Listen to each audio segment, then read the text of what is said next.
for me. See Mizzou Gold. You can kind of see it over there in the corner. The back wall, though, is going to have LED lights, so it'll change colors eventually. They're sitting in the corner. I got to hook them up. But I yeah, saw they lost. I was so upset. I saw they lost that tournament game. they lost one, but they only won 3 games all of last year, and they're 5-1 right now. Yeah, that's awesome. What a great start. They are, and their coach was named the Division I Coach of the Week this week today. So yeah, they're rolling. They're getting thrown a plane right now back from Savannah because they're in a tournament. It's obvious how proud you are listening to you talk about it on various shows, and then you and I have talked from me coaching. We've talked basketball before. I'm happy for you, for her. Like every time they play, I look for the result. I'm like, go Flames. You know, it's like I always send her. There's like a GIF of Elmo with like fire behind him. Like every time they play, I send that. Like it's like Elmo going, there's like that's always my message. I send him like, we're still proud of you. Yeah. Yeah, that's so great. Cool. I mean, I wish she was still at Mizzou because I mean, I believe Mizzou. But it's one of those things you just gotta. It's how it works, right? I mean, I guess she has a degree in biochemistry, which I guess she's not going in that field at this point. Which is fine because I'm a sports guy. Like if you want a career in sports, like, hey man, I'm in heaven. Like that's cool. But I mean, I know how it works. Like, right. She was a grad assistant, then you parlay that into director of player operations at a small Missouri Valley Conference school. And then, this coach does well. You move on with that coach to, a mid-major, something like that. And then who knows, maybe. Yeah. All along she's building her network, right? She's going to different events. She's meeting other coaches on other benches. And all along, she's just climbing the ladder. It's pretty cool. I mean, it is. It's because someday she's the head coach at Mizzou, and she's getting you gear. Dude, I have so much gear, and I know this year's a gear desert because I mean, every year she just bring home anything the coaches got. I got the shoes, the jackets, the coats, the sweats. That's all I wear because I work from home. Like, why else would I wear anything? Exactly. What's next, right? That's what I was looking at. I was watching a commercial today, and they had an older person. I think they were talking about Medicare, and they had on a pajamas, and I'm like, why not? If you work from home, you can wear whatever you want. So what's next? I mean, I rarely put on shoes. That's when I got to walk Riley. Get on the treadmill. That's about it. So life is good. Anyway, so hey, everybody that's joining us, we're doing a little rundown here about sporting wear and coaching and stuff like that. But happy Wednesday night. Happy night before Thanksgiving. Hope you're doing well. Welcome to the new VOGP studios. After almost 15 years, we have an actual room to broadcast from, with a door I can close to keep the dog out, which we didn't used to have a dog either. But again, that goes with the coaching. Dog stays with us while the mom of the dog is in Savannah, Georgia with her basketball team. So, we're going to be talking with Paul here out in Jersey, correct? Out in New Jersey? Yeah, East Brunswick, New Jersey. Yeah. East Brunswick. See, I've never been to New Jersey. Well, when I was a little kid, I was there for one night when I went to the Phillies game. Think of it as, it's not big time college football, but think of it as right next to Rutgers. They can wreck people every once in a while. Once in a while, that little, more so in basketball, the home court advantage does everything, but you got to love your school either way, Absolutely. We've gone and it's Rutgers. Is that where you went? Yes, I did. Yes, I did. So Scarlet Knights. Correct. Yeah. There you go. Look at that. There you go. All right. So we are going to just talk a little Disney tonight. Really, now trip report just kind of, I mean, it's a little pre-turkey stuff. All right. So the levels look good. And I think we'll get cracking here. All righty. Here we go. Wait, what number? 2197. Holy cow. How did that happen? Yeah. All right. That's nuts. I don't even want to think about how many hours I've spent doing this. Oh man. Okay, here we go. Yeah, thank God you do, Mike. I know you help a lot of people. I love doing it, but man, that's a lot of time. It is. It is. Yeah. I'm just sitting here just talking to myself. Okay, here we go. Welcome to episode 2197 of the Be Our Guest Walt Disney World Trip Planning Podcast. I'm your host, Mike Rallman from BeOurGuestPodcast.com and one of the senior agents over at the Magic for Less Travel. Happy Monday to you. I know it's a rough Monday, and I'm not a dog here. I know it's tough, right? Most of us have had off Thursday, Friday, Saturday, Sunday. We've been stuffing ourselves with turkey, stuffing. If you're like me, you have been recreating the holiday sandwich from Earl of Sandwich many times over, and it changes each and every time. That's the greatest thing, right? Maybe on Thursday you're having the regular meal. Friday is the ultimate holiday sandwich. It still has everything you need: turkey, stuffing, maybe a little mac and cheese mixed in there, maybe, some gravy, a little cranberry sauce. You got all the ingredients still on Friday. By Saturday, you're trying to recreate it, but some of the stuff is going away. So you're just maybe turkey, gravy might be gone at this point. Maybe no more cranberry sauce. You put a little stuffing. Sunday, you're just lucky to have a little maybe turkey left, maybe a little stuffing and some bread.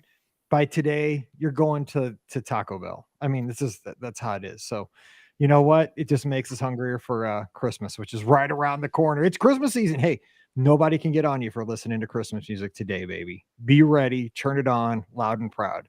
But anyway, today we're going to have a good time talking Disney. This is going to be a fun show, a little bit different today. So we're heading out to New Jersey with my good friend, Paul. Paul, happy Thanksgiving a couple days late. And hey, Merry Christmas. Happy Thanksgiving, Mike. A little late, and Merry Christmas. And I'm with you. Once Halloween turned over, and maybe even a little before, that Christmas music was on. Oh, yeah.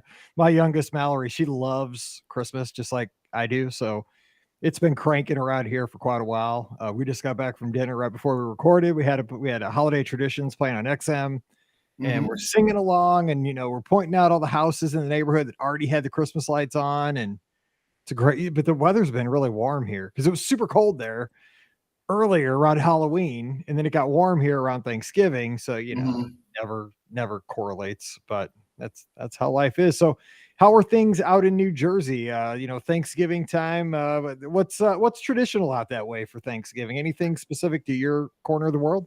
It used to be, we were talking about it before. It used to be high school football. Thanksgiving was a big day. Then quite a few years ago, they revamped all the playoffs, and that kind of took a lot of the Thanksgiving Day rivalries out. Probably now, I'd say the biggest thing. I know I have friends going to Philly tomorrow for the that went for the Philadelphia Thanksgiving parade. And then you have the New York City parade too, which is obviously very famous. So you have people that go into either city. New Jersey's kind of sits, as you know, right between. And that parade time has probably been the latest tradition, if you will. Very cool. Yeah, Mizzou marched in the Thanksgiving Day parade, the Macy's parade this year. So we're really proud of that. I mean, when we get that, when you're a school like Mizzou, and I know you're a Rutgers grad out of New Jersey, so you kind of get the same thing, right? We're in the SEC, but we're not Alabama. We're not Georgia. We anything we can hold on to and grasp, we do. So we kicked off the Macy's Thanksgiving Day parade in 2022. So we'll be riding that here for quite a while. The same thing, I like that. You gotta be proud of your school, and anytime you get a little recognition, rock on, right? That's right. I was watching Kansas City play, right? Nick Bolton's a Mizzou grad. He is. When they said that, when he made a play and they said that, you wave your flag, and I do the same for any Rutgers players that make it to the NFL as well. Yeah. That's right. Go Scarlet Knights. There you go. All right. So there you go. Scotty G's probably like, oh man, come on. You go green. All right. Oh, Scotty G has nothing to worry about. Rutgers versus Michigan State. We'll do our best in basketball, but football, don't worry about us. All right. Okay. So today we're actually not going to talk about a specific trip. We're just going to talk about, a couple of dads, how we've evolved as Disney fans, how we kind of fell into going to the Disney parks, how that has evolved from trip one, maybe going kicking and screaming, to really falling in love with the place, to where we're listening to podcasts. I'm producing a podcast and just kind of talking through the Disney journey. But before we do that, well, I guess we don't even have to kind of give the question that I usually do. This will kind of be where the story starts as we have this discussion today. So give us the background. I mean, did Disney play a role for you as a child? Like, were you somebody who watched the movies? Because I never did. But TV shows, I did have some like little golden records that were like books, and they had the records that went with them. And I read the story. I remember that kind of stuff. And of course, you have Mickey Mouse toys, and I think my bed had some like Mickey Mouse sheets. I had that kind of stuff. But what about you? Like, where did it start for you? As a child, I guess there was the movies and TV. Sunday day was football, and Sunday night, as soon as Walt Disney came on, whatever the show was that night, I remember parked in front of the television as a little guy, and then seeing like Robin Hood, and I'm dating myself here, in a drive-in theater.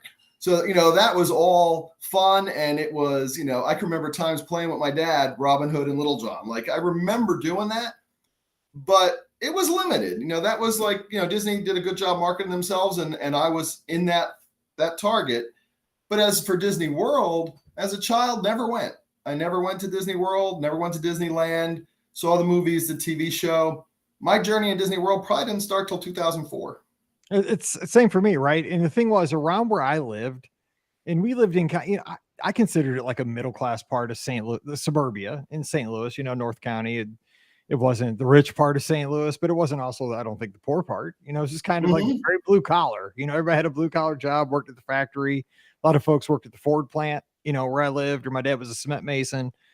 So was my grandpa, so we didn't really think about, like, people around me didn't go any place like you had to fly to. Like, people went on vacations to camp, or they had, the pop-up camper they'd drag behind their pickup. But we did go to Six Flags, and some people went to Silver Dollar City because that was down in the Ozarks, which is, a few hours from here. So is that kind of how it was for you? I mean, Walt Disney World, this really wasn't even in the, like, we didn't talk about it. So it wasn't like you didn't feel like you were missing out. It wasn't anything that was ever even, because I think now, like Mallory, you see more kids nowadays. I don't know, I'm just guessing, but I think kids nowadays are more aware of places like Walt Disney World. Yeah. If they don't go. Sure. I think almost exactly, Mike. The same thing here. Blue collar, suburban, middle of New Jersey, between New York, between Philadelphia, not a rich area, just a middle area. And there wasn't necessarily a lot of money to go to a Disney World or to make that trip. But we did go to the shore a lot in Jersey. And we had a Six Flags here in New Jersey, too, that I remember going to. Great Adventure. And now I feel like, I prepared for this call with you, Mike. And, how could we entertain everyone? And it's almost like it's part entertainment and it's part therapy. Being actually on with you, you're diving into my beginnings of loving Disney, because we would go to Great Adventure, Six Flags. And I remember as like a 10, 12-year-old taking apart that park map and trying to map out what rides I wanted to go on and all those things. And how much could I get in one day? Because it was just a one-day ticket for that. And we might go once or twice a year, and I'd love it. And then I guess sometime in my teenage years through high school, college, and having a family, I kind of put that in a little box that didn't come out again until all my kids went to Disney World. Yeah, it's exactly putting you on the couch, by the way. We're going to psychoanalyze. Yeah, it's very comfortable. Yeah. Every move you've made. No, but I was the same way with Six Flags too, right? I mean, that was our big, trip. And my cousins would come up from Poplar Bluff, which was down by Arkansas. We would, and this sounds so terrible, but I mean, it was just the way it was. I'm older than dirt now, but we'd get in the back of my grandpa's F-150. Four of us, the four grandkids, we'd ride in the back of the pickup. I mean, it was 45 minutes away down the interstate. Yeah. Six Flags, and we'd go to Six Flags for the day. But I mean, we'd talk about it before, because they come up the night before, they'd spend the night at grandparents, we'd all stay there. And the same thing, we talk about, we're going to ride the Screaming Eagle first, and we're going to ride Mr. Freeze, like the Jet Scream and the Buccaneer boat, and it's like, it was the excitement that we have for Walt Disney World now, but just on a smaller scale. But it's same thing. It's that same excitement. It's just that now as adults, I think for me, it's shifted to, instead of like, when I'm going out for marathon weekend, I'm like, oh man, instead of getting like, oh, I want to ride Seven Dwarfs Mine Train, I'm more like, oh yeah, dinner at Olivia's at 6:00 on that Wednesday before or after the expo. Like, that's what I'm excited about. But it's, it is one of those things where it's kind of where you grow up to where it kind of comes together. So let's talk about your first time down to Walt Disney World. What were the circumstances? Because I think you mentioned before we started recording, it was kind of one of those kicking and screaming kind of situations. Absolutely. So my wife had been, as a little kid, she had family in Florida, so they would go to visit the family and go into the park for the day. And she'd remember e-tickets and all that. And she's like, when the kids are all old enough, which ended up being 2004, because my youngest was born in 2000, we're taking them to Disney. And that finally came, that day to pay the piper. And I'm like, fine, but I'm not going to have any fun. It's going to be work. It's going to, I go, because I talked to the experts, people I work with. It's going to be like boot camp for vacation. I'll do it, but I'm going to need a vacation from the vacation. So my kids at the time were 10 down to four of them. And we walked in the Magic Kingdom. Even my 10-year-old had fun. And he was the first one to let it go. He was the first one that was not enthralled with Disney as he got older, but he liked to travel the world. But my daughter, my oldest daughter, she walked in the Magic Kingdom and she goes, "Can we come every year?" And my youngest son, who's my third, goes, "This place is the most beautiful place I've ever seen." And my little one, if she wasn't having a heat tantrum, she had a good time too. And when I saw them all light up, and when I saw my wife getting to see her kids and me getting to see it for the first time at, I think, 36, Mike, it was just what Walt said, right? A place where the family can go and have a good time. And in 20 minutes, all that complaining went out, all that, and I was completely hooked on everything. And that is so true. And it's one of those things that we all get to experience the magic of the Disney theme park specifically in different ways. And I'm not saying you can't do this as a couple, because I mean, look at Ricky and Brian, right? They have not had children up to this point. Ricky is all in. I mean, look at, she has every dress of every attraction that's possible. She has Orange Bird. She has Spaceship Earth. I kid her about her dresses all the time. But I mean, she's as in as you can be. Like she has the best times. They have a great time together, the two of them. So they can do that. But I'm telling you what you just said, she has no idea yet. And we, we talked about this, and Scott, because like Scott and I and Pam, we all three have had kids, and now our kids are, our kids are, we're going to be empty nesters, all three of us, shortly. I mean, it's sad. Like, our youngest is going to be out in the next 3 or 4 years. And hopefully, who knows? Maybe I'm dreaming. But I love you, Mallory, for a little while. But it's one of those things that, she doesn't even know yet, even though she's probably heard it a million times doing this show. Until you get to experience it and hear that from your kids, or see it, or just, it doesn't even have to be expressed verbally, right? It's that look on their face when they see Mickey Mouse or any favorite character kind of coming down in a parade or a cavalcade down Main Street. I mean, you could be the most, I guess you could be cynical and still stay cynical, but not the way my heart's built. You know what? When my kid's happy, I'm happy. Like, I'll do anything for my kids to be happy. And it was one of those moments for you. I'm sure that it's what we live for. Yeah. This is why I work hard, is so that I can give my kids experiences like this. I get what you're saying. It doesn't have to be. I get it now that I've run full circle. So that's almost 20 years, 18 years ago. And my kids are all in their 20s now. I love to look back at how they evolved. But now I see it as, I could do a solo trip. I don't let my wife hear that, but no, she wants to come with me. We just went in the summer, just the two of us, and had a blast. We're planning a trip with my oldest daughter and her husband. So I could see it as a 2, I could see it as a 4, I could see it as a 1. It's fantastic. And you don't have to have the kids to love it, but seeing it through their eyes was special. Yeah, you're right. And it's one of those things too. Like, I've done a ton of solo trips because of the circumstances of the show. We've had meetups, running the races. I go down, my wife used to go, but now she doesn't go to all of them because, we were doing, like we talked before the show, we were doing competitive cheer. So she had to take off a lot of school days as a teacher to go to Indianapolis or to go to the Dells, wherever all these cheer comps were. So I understood. Like, I was like, I'll just go down, I'll run on the weekend, I'll come home. No big deal. You've seen me run before, So like, watching running is boring. Like, you got to get up super early. Your loved one goes by for 5 seconds and you've been standing there for 2 hours. It's not the most exciting thing. So, but the thing that I've always learned about solo trips is that I have a great time on each one of them. I love them because you have all the freedom, right? I mean, you do it's like the ultimate selfish thing, which I'm not a selfish person, but when you're solo, you just do what you want because you have nobody else to please. It's great. Like, I want to do this. Okay. If I want to have corn dogs, well, I'll go get corn dogs. I don't have to ask anybody. I don't have to please anybody else. It's great. But when you're a dad or a parent or anybody, or if you have a significant other, I'm not kidding. I'm always, and I guess it's just because of who I am. I'm constantly seeing dads and daughters doing cool stuff.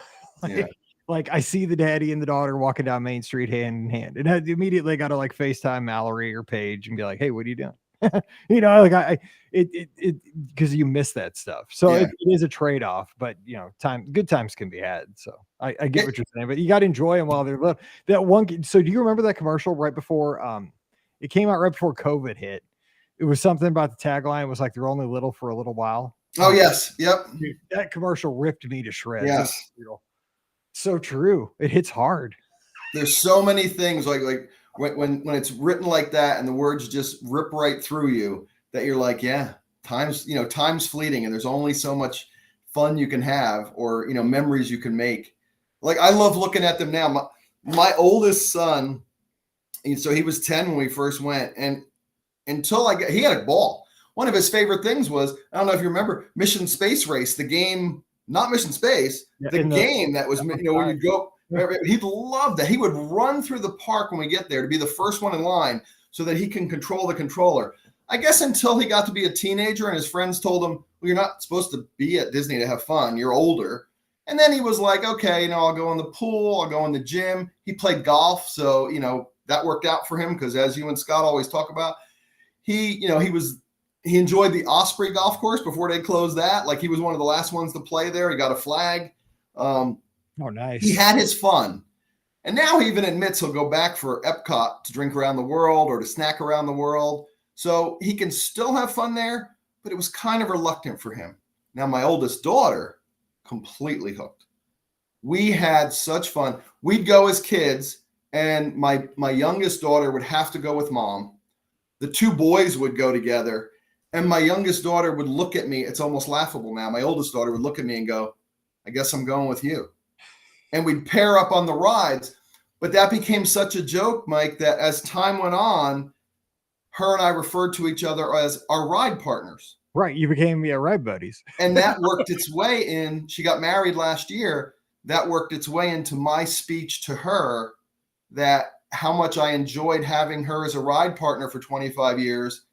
And now it's time for her husband, who I approve of, to take that mantle because it'll be the two of them going to Disney, which they did on their honeymoon, by the way. So for her, it was those memories. For my youngest son, it's trying to get away from a picture with Aladdin and having Aladdin drag him out from under the table to take the picture. His time in the gym, his time in the pool, his time loving Splash Mountain and having to get a shirt or something to take back with him. And for my youngest daughter, the memories through the years are she was one of the best ones, Mike, is she was little. Like the first year or two we went, she's 4 or 5 years old. She's having a heat meltdown and mom's trying to talk her out of it. And now we laugh about this. And I'm like, what are you doing to my wife? I go, you got to just take her and we're going to move. And I went to grab her from my wife and pick her up and carry her. And she's flailing. And as I picked her up, I'll just say her hip to foot is exactly from my chest to private parts. Yeah. And I got one. I paid for that pickup, and I'm sitting there trying to catch my breath. And that's about the time one of the Disney PhotoPass photographers comes over and goes, can I get a family picture? And I'm like, I'm gonna need a minute, but absolutely you can have a picture. But she went from that little fit thrower, because she was just little, she was hot, to being almost, her and my daughters have the most fun with it. Her and I me and my youngest went on a trip after COVID. It was just the two of us. Nobody else wanted to go. And we were like, we're going. And we had daddy-daughter time. That was great. She was also the one, my youngest, that cheered on Main Street. We talked about cheer, and she's the one. It was just me, her, and mom got to go. We stayed at the lovely Coronado Springs, which was fantastic. It was my first day there. And it was when everything was being built. So the bridges weren't up yet and the tower wasn't up yet. It was just under construction. And she had that parade down Main Street. And I thought it was the greatest thing, since sliced bread, that me and my wife run around the park trying to get different pictures. So I have so many memories with all four of them. And it's just, it really, to sit back and have a show like this, I thank you, because I get to recap all that in my head. I have a list in my notebook of every trip we've went on, where we stayed. And then I draw out each day. Like when we were on a trip, July 27th, 2013, sunny day, rode this, went to this park. I have a diary, and it's one thing to read the words, but it's another thing to pull the memories out. No, and I'm so glad we're getting this opportunity to put this out. And it's just a great way to kind of kick off the holiday season, because it's cheer. I mean, it's joy. You can just hear it in your voice. And that's what this show, there's a lot of shows where they dive into the news and, you got the Iger and Chapek and all the, we're not really that. There's a lot of people that are better at that. They're into the business and all that. We're about just the experiences, right? Having fun. What great meals have you had? And what memories have you made? This is what I love. So, you're going to have everybody together here over the holidays. I'm sure that you guys inevitably the conversation comes back to, remember when, and like you said, give me a minute. I'm sure that story comes up, now, every time, Christmas Eve, you're unwrapping the presents, or, you're sitting down for turkey.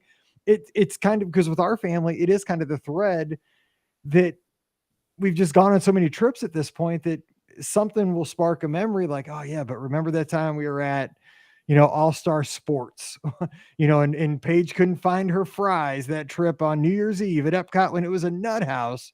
I'm sure that happens in your family all the time. And it's a great thing. Like it's just something positive to talk about as a family. Oh, it's fantastic, right? To have those memories.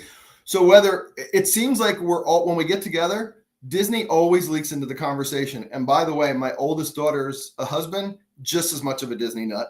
When he was younger, he was one of the background singers in the Candlelight Processional. So he got to do that, and he carried his own Disney memories with him. So now, but she's the only one of my children married. So I think of the five of them. Although I'm hoping a couple of the others get married to the people they're with, because I would love to welcome them in as children as well. But the five of us will get together, and it's almost always Disney, whether it's a memory, whether it might be a future trip, whether what resort would we stay at next summer if we go? It's always something, planning, memory, fun we had. And people are like, why do you talk about Disney all the time? And I'm like, well, first of all, it's not all the time. And second of all, it was so much fun. Why not talk about it? Okay. So, because I want to make sure we have about 20 minutes still, and I want to make sure we get in so much, because my head's spinning right now with how much we could talk about. Let me ask you this. So what is it besides the family memories, besides seeing your kids light up on Main Street, that first thing that got your heart to melt? For me, it's that, but also for me about Walt Disney World, it's the logistics of the place. It's that it's its own city, that it has its own bus system, that it has, its own road signs. And I wish they were still purple, but that's that's changing. Maybe in 10 years I'll get used to the blue signs. I'm just a creature of habit. I eat the same thing every day at the same time. Like it changes rough on me as I get older. No. But I'm not going to complain. But it's that kind of stuff. Just how the medians and the roads are just perfectly groomed, and everything just, when you're on property, like you just feels right. Like I love the logistical sense of Walt Disney World. What is it for you that this location, because we're going to talk about, I think you bought into DVC at some point. Yes. I mean, you're all in. So all in. What is it? I mean, what besides the family memories, the connections your kids made? Like, tell me about what got you hooked. Yeah, I think, and this is where we come off the couch from you being my therapist. I go back to, and I just didn't think of it till tonight. When I was a kid, what did I enjoy? Well, I didn't get to go to Disney World. We went to visit family. We went to the shore, and we went to Six Flags. And Six Flags would have these maps of the parks, and you could take them. I mean, I was the same thing. When we first started taking the kids, there wasn't so much information as you could get now, especially online. It was going to the bookstore and getting a Birnbaum's book. Yep. So it was it was whether it was a kid with that map in front of me, or whether it was a Birnbaum's guide or something of that nature, to be able to take apart. I'm definitely a planner. I'm definitely a type A personality who likes to look through those things. So to see it like that, and then actually get on property and be able to, so like you said, the logistics of it are a perfect thing. Yes, it was seeing how much fun the kids could have, how much fun the kids could have with us. And it didn't matter that there was an age difference. We're having fun as a family, as was intended. But it was also the beauty of the place. I didn't have to drive. I don't begrudge anybody who rents a car, but I drive. At the time we started taking the kids, I used to have a long commute, as I'm sure many people do. And I'm like, I can go on vacation and be driven around, whether it be a bus, a boat, a monorail. I could leave the car keys, and for that week or whatever, not have to drive anywhere, but get everywhere I need to go. Oh, and on property is golf, gym, pools, rides, theme parks, and dinner and food that's beyond compare. Like we could just pick any restaurant. And our problem always was, well, okay, we're 7 nights there and there's these 15 restaurants we want to go to. Which ones are going to make the cut? Yeah, exactly. It's almost like a draft, right? It's like, sorry, this kid, you were almost in, oh man, Maya Grill, you were almost good enough. Your 50 time or 40 time just didn't cut it this time. Just, drop 10 pounds and we'll try again in the spring. Yeah, it's like so sad. So for you got like you said, the family reaction, the logistics, all those things packed into one place where if you don't want to leave, you could just stay in the bubble. But I have to say for the hook, the absolute comeback, Mike, and none of us would if it wasn't, and I don't want to sound cliche, is the cast members. The service is also unparalleled. I mean, I can remember kids in the college program who I've had the greatest conversation with, people who were over from Europe in Epcot working, who I learned so much from about their countries, the different people who've helped us at guest services when we've needed, and the characters. I remember one time my youngest wanted to see Belle, and we were just walking around France and we didn't know where the line was yet at the time. And we were trying to just figure that out, where you get in line for pictures, because they were obviously all on a break. And she was walking around the little part in France where they put the pavilions when they have like food and wine and stuff like that, little part right in front of the perfume shop, like out there about 50 or 100 feet. She was walking around like kind of almost like if she was looking for Belle, and none of us could see where anything was. Whoever played Belle that day snuck around us, and we didn't even know, came out and surprised her from behind. Didn't have to do that. Yeah. She could have gotten her station and we would have gladly gotten in line to take a picture. But what a memory it was. So it's really, I mean, and not that other people who are at other resorts don't do their best. I've never had terrible service gone on vacation, but there's something about Disney that's extra special. There is. And the cast members are exactly it, right? Because that person went out of their way to make a moment that you're talking about. I don't know when it happened, but, years later, maybe a decade later. And I have stories like that I will always tell 10 years, 15 years later, because somebody took an extra 5 minutes with my kid, and I think that's one of those things that I try to remember, as a teacher, when I was a teacher, remember, like, I think we could all take a lesson from that, and it's like, sometimes the college program cast members are really teaching us all about how we could do our jobs. They're making minimum wage, but it doesn't matter. They're making magic and minimum wage. We can all learn from each other, because customer service is awesome at Walt Disney World. Like, I take that and try to take that to my role as my guest at the Magic for Less. I learn from the cast members. Right. They absolutely live. They don't get up in the morning and say, I have to. They get to say, I get to, right? I get to do this. I get to do that. And it shows, and it's made the difference. I mean, so you have you combine all those things, and it's just a magic formula that you talk about value, right? So people complain about Disney pricing, but they still go, well, why not? The value's there, right? You're getting your money's worth. So it makes sense to keep going. And I think as a dad, when I had all those things going, family having a good time, I don't have to drive a car, everything in one place, and the service is great, and all the food choices, the draft. I mean, it was a no-brainer. And then, like I said, we went first in 2004, 2006. We bought it in the DVC, and we haven't looked back. Well, too, I think the people that are listening to our show, especially you and I talking together, we sound like we're very much alike. One of the things I think that really keeps us coming back to Walt Disney World specifically, I really fell in love with Disneyland this summer, though. I fell in love. I can't wait to go. Yeah. Oh my God. I dodged it for like a decade. Like, I was like, oh, I'm not, it was in the back of my mind. Like, there's only 3 hotels. It's in the middle of Anaheim. I kept telling myself why I wouldn't like it. There's no transportation, it's just, it's small. Like the castles, the teeny, can't be good. Oh my God. I fell so hard for Disneyland, but Walt Disney World, I think too, what it is for people like us that are taking the time to listen to a podcast, probably read Disney Twitter, go on and read blogs. Like you said, I have a pile of guidebooks from like the early 2000s. Like I have one that's like, I think it's 2002. It's like the Walt Disney World for couples, because it was an available book at the bookstore. It was like half price. Because I just wanted, because you couldn't get enough Walt Disney World anywhere, right? It's like, we talked about every resort and rated them by romance and all the restaurants. I was like, well, shoot, it's talking about every resort and all that. I don't care. Like, I bought that. I bought this book that was like 25th anniversary of Walt Disney World, big hardcover picture book, Since the World Began, it was called. I have all these books because you couldn't get enough.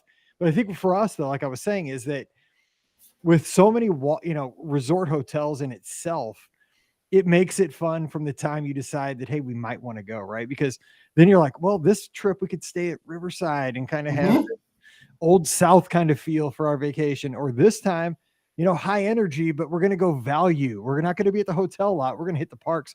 We're going to stay at sports, or we're going to be super fancy and we're going to stay at the Contemporary like Scotty G right now. But I think that for us, and I'm talking us, is the podcast community that's listening in today. It's fun for us, not just when we step on property or get on the plane or hit the airport. It's fun from the time when we start having that conversation at the kitchen table. Like, hey, it's spring break. You want to go to Walt Disney World? And then you're like, well, yeah, maybe. And then you're like, well, where should we stay? Is it kind of like that for you too? Because I think that's really what draws me in, because it becomes like a 9-month experience rather than a 6-night experience. Oh, absolutely. A great, nice parallel that draws something else beautiful about Disney is I could be walking my dogs, and if I'm just daydreaming, I'm like, if I did a solo trip next month, what resort would I want to stay at? Mm-hmm. If I was there for 4 days, what park? I can plan it in my head. Whether that particular trip's going to come to fruition or not doesn't matter. It's almost like, practicing a sport. I'm exercising my mind to get ready for that next trip.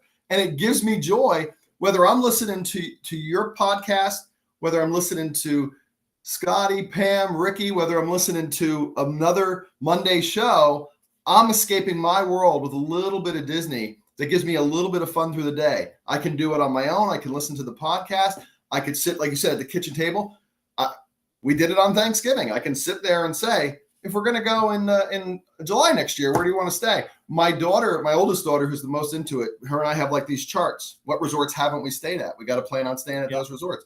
What months haven't we been at Disney World? There's still 2 left. We want to get there those months. The prep, like you said, makes it more of a 9 to 12 month even vacation than just a 6-night vacation. Because you're paying all that money. I mean, you're obviously paying premium prices, but again, it's about the value, not the cost for me. And and I like to spread. I'm very frugal, so I like to say, well, at least I'm getting 9 months of enjoyment, because the planning, the anticipation of the trip is just as exciting. Like this is terrible. Like, this is just how my stupid mind works. But a couple of days before the trip, I almost start getting a little sad, because like I'm excited and sad at the same time, because I'm excited because it's finally here.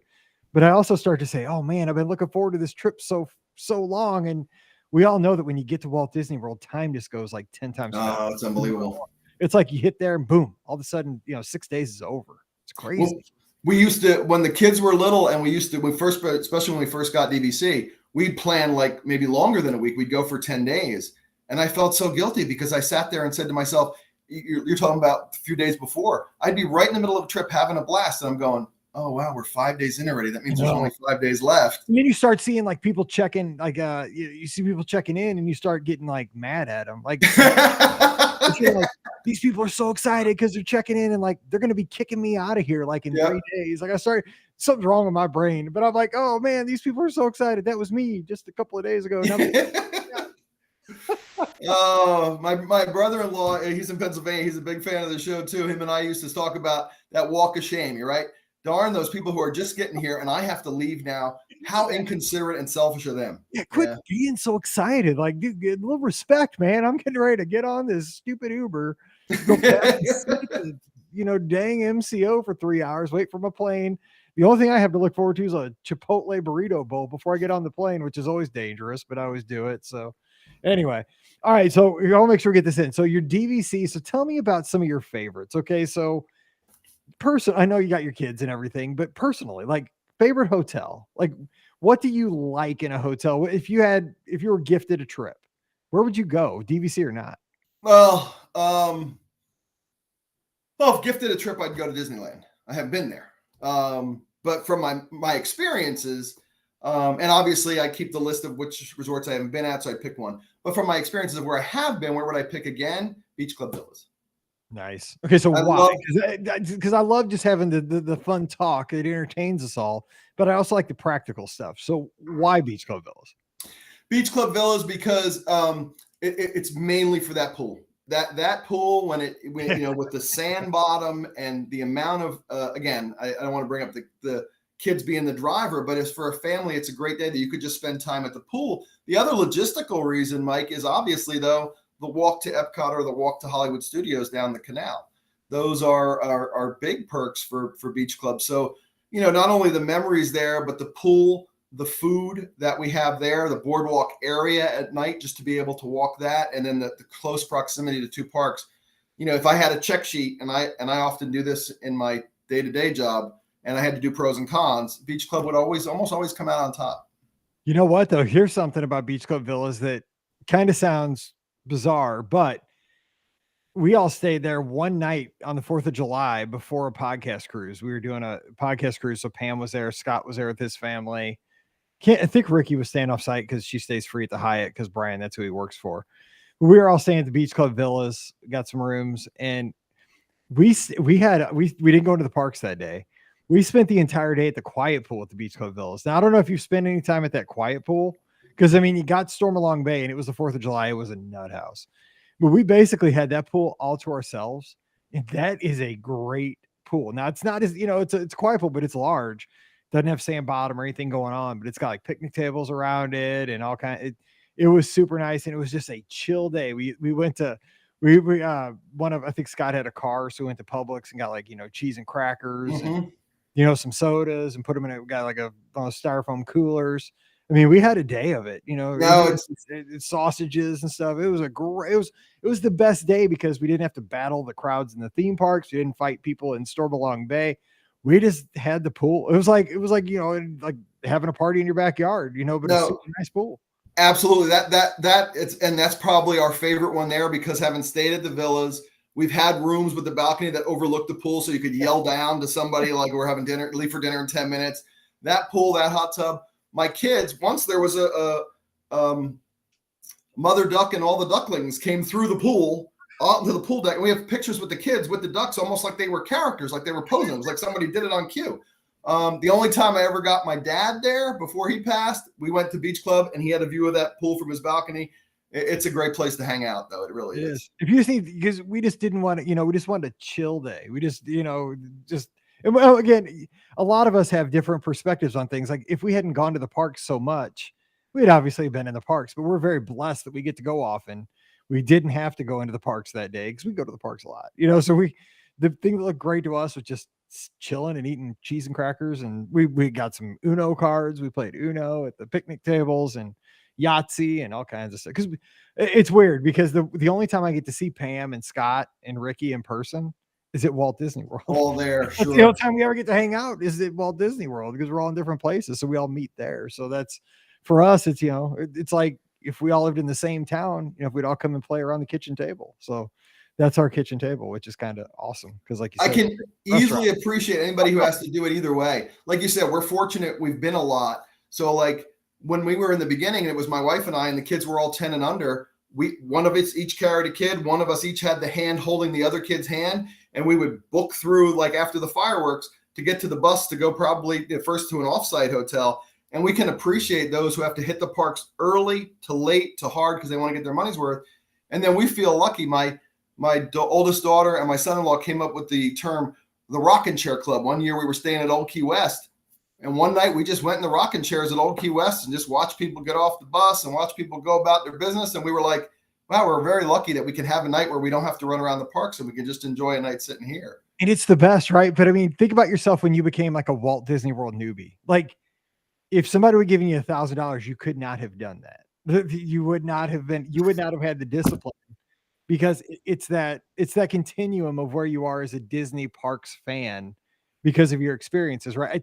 I could do the same at Riverside. There's rocking chairs at Riverside, and you could just watch the horse-drawn carriage go by. Yeah. You could watch the boat come back from Disney Springs. You could hear Yeehaw Bob playing in the roost, through the windows, and just sit, get a Mickey bar and sit in that rocking chair. Right now, that sounds like the greatest thing ever. That sounds better than the Magic Kingdom, to be honest, for me right now. Like that's perfect. I listen to you often say about the importance of the midday break, or when Ricky says she only gets into the parks later, like she couldn't do it open to close. I don't know how I ever did it. I don't know how I ever did it from open to close and everything in between. If I don't get that break now, I'm just cranky. Yeah, like I got to have a rest. It's too much. Yeah, because if I'm ever in the parks like at 2:00 in the afternoon, I'm like, what am I doing? Like, I'm not happy. I should be sleeping. Like internal clocks going. Yeah, absolutely. Exactly. All right, so Let me ask you about restaurants though, because you've been to quite a few, I'm sure. What are some favorites maybe for you and the family that you like to go to? Maybe some under the radar places even. Um,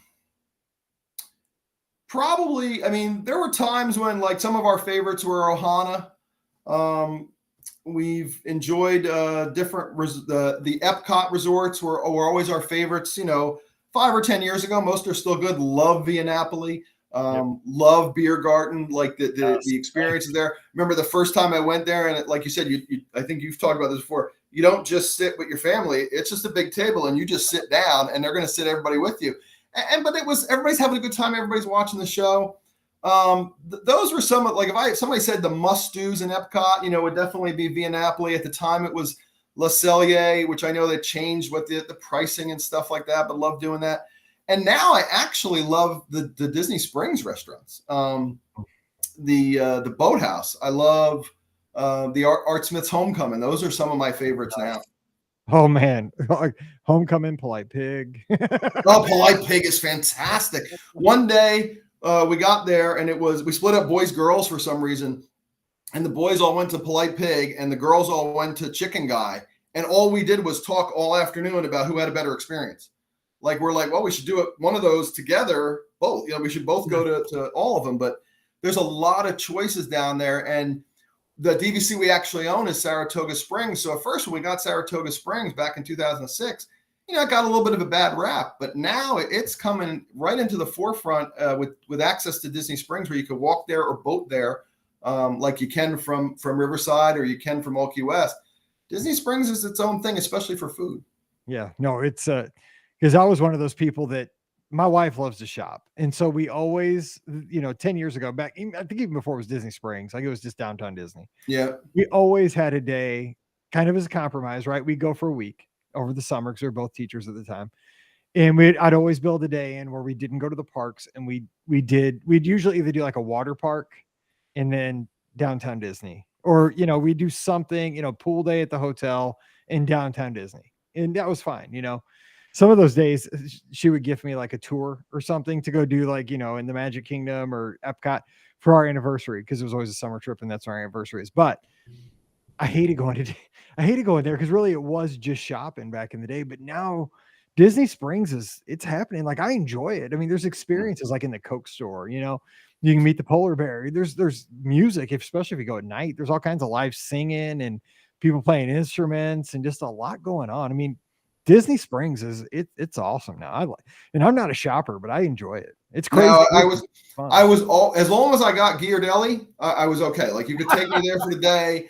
As long, it was like a little kid. You got me Ghirardelli, and I had my Sunday, and I could walk around the Christmas shop and not believe there was that much Disney Christmas stuff in one building. I was good. You could keep me there for 8 hours. I was fine.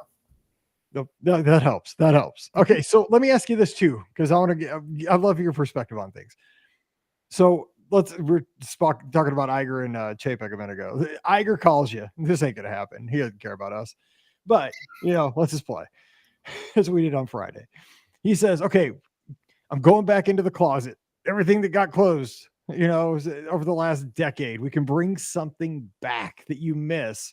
Maybe it's just something you have a connection with your daughter, with any of your kids or your family, or maybe it's just something you loved as an attraction or as a show.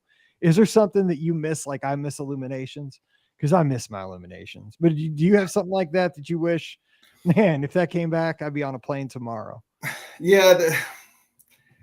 See, I liked Wishes, but then when they replaced Wishes, it was just as good after. I'm with you on Illuminations. Like, that's one that I can't explain it. The music, it was so original and it moved you in such a way. Like, it wasn't just a light show. It was, an emotional experience. So that's a no-brainer answer for me too. But I'll go under the radar with one. I miss Sum of All Thrills. Wow. See, I never did that because I was scared I would puke. Yeah. I thought at first I didn't want to do it for the same reason, but I thought it was so clever that you could have such a thrill ride in such a small footprint.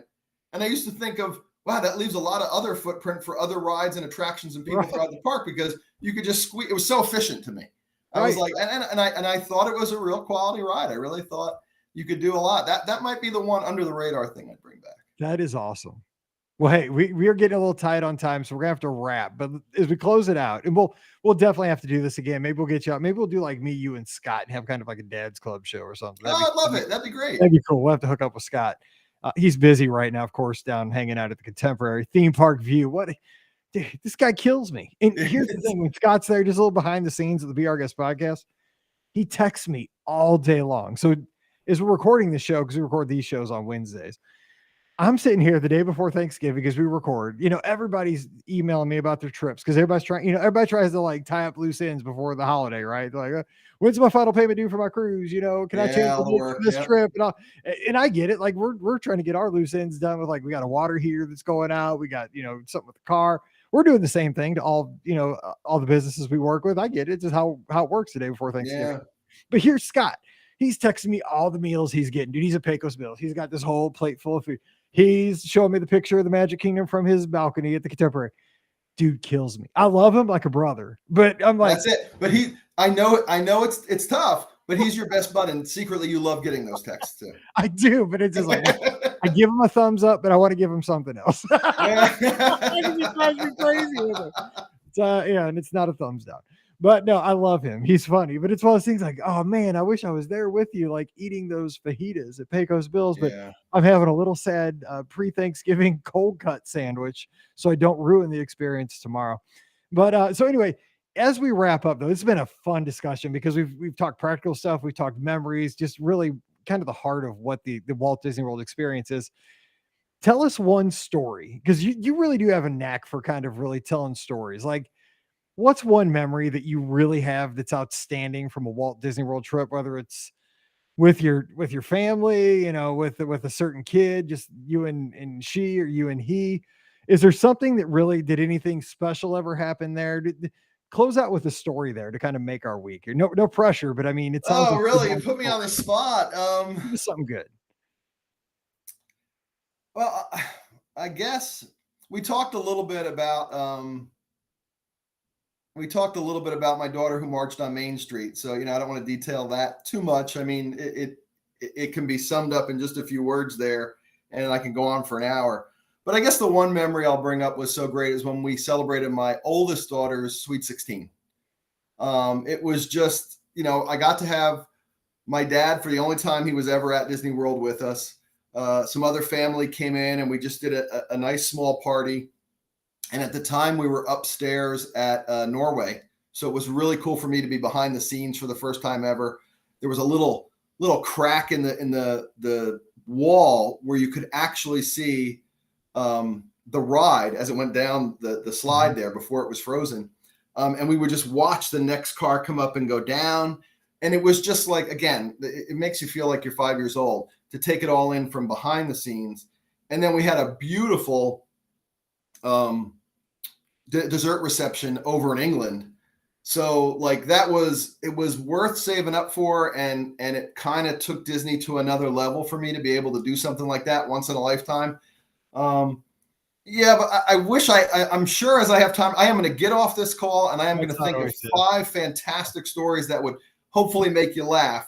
But if I just had to think of one memory, being able to do that, a real quick one would be one of the first times we stayed at Old Key West. It's funny because we talk about this, Mike, and I'm a lizard too.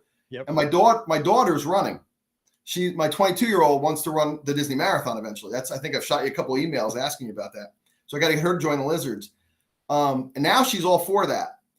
But one night in January, it was marathon weekend, and we didn't know. And we were at Old Key West. And all of a sudden at like 3:00 in the morning, the fireworks are going off. And I think we thought the hotel was under attack. And just for people that don't know, okay, so the races start at 5:00 in the morning. And here's the thing too. And they practice the announcing starting at like 3. They get on the PA, and Old Key West, just so you know, is right across the road from the starting line for these races. Like, because they started backstage of Epcot. And if you look at the footprint of Walt Disney World property, yeah, Old Key West is about as close as you can get to where the races start. So I just give everybody, like, if you don't know, because like some people don't know the geography of Walt Disney World, you were practically in the corrals. Right there. And it was like, I thought we were under, like I said, thank you to all those who served. And the experience in no way parallels serving overseas, but I felt like we were under attack. And we all woke up, and you can imagine all of us looking at each other, what the heck's going on? Till one of us, about 5 or 10 minutes later, before we didn't make the stupid mistake of calling downstairs to find out what was going on. One of us remembered it was marathon weekend, and we were like, oh yeah, we could just go back to bed now. Yes, and all we were doing was crossing January off our list of getting there, and we didn't realize what weekend it was. And now we know, and we were all like, I don't think we'll ever do this weekend again. But now my daughter wants to run, so we will eventually have to do that weekend again. Hey, don't blame me when she's running that full marathon, because I will fully blame you. You know how you're with Scott with what you're eating, and when you're eating cold cuts, when I'm paying that bill for her to run the marathon, I will completely blame you. No, I'm just saying, when she's like at mile 21 and she's like got 5 to go and she's out on Osceola Parkway, don't be cursing me that you made this decision yourself.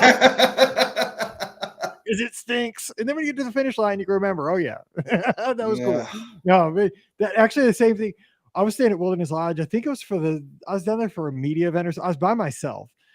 I think it was when they opened Seven Doors Mine Train, and it was like 3 a.m. too, and fireworks were going off over Bay Lake.